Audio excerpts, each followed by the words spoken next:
Hello everyone, welcome sa aming channel JGB Tube.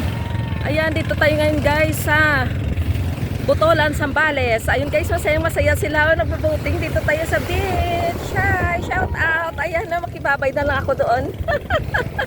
Hello. Yan guys, oh, ano ang sarap dyan, sumakay dyan guys. Nakaranas na rin kami dati yan nung doon naman kami sa ano yun, saan ba dati yun? Sa Olongapo, oo. Yan guys, o yung isang anak ko doon, oh,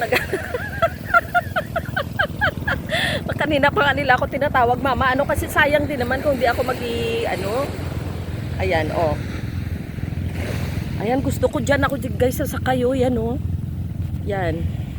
Alam nyo guys, ito, yung pinakadulo daw nito ay ano, malapit na sa pinakadulo nitong dagat na to is Spratly Islands yan. Kaya bawal dito guys gumamit ng drone.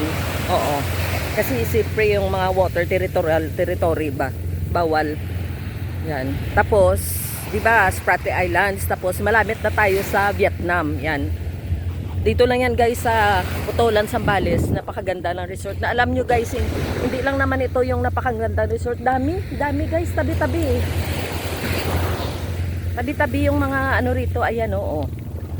Tapos mayaman itong kwan. Napakayaman ng Zambales, ayan. Oh, yung anak ko ayaw niya maligo. Yung panganay ko ayaw niya maligo. Ayan, tapos guys, diyan sa loob niya puro mga villa yan diyan.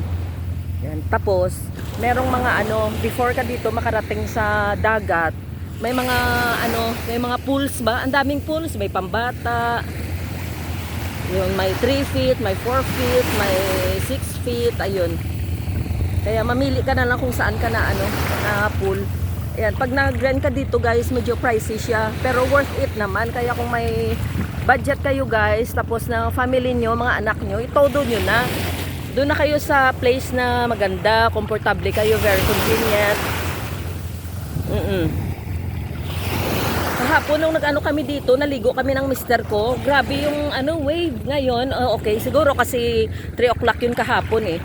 Eh, ito ngayon umaga to eh. Oo. Yan. Ay, anak ko patakbo-takbo siya dun. Ayan. Ayan yung isang anak ko, gusto niya. Simple lang siya, oo.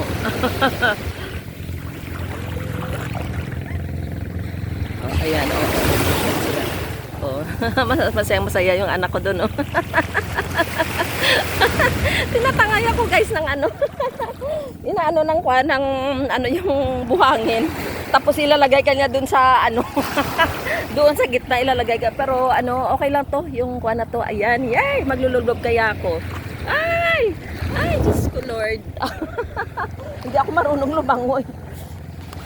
Oh my God.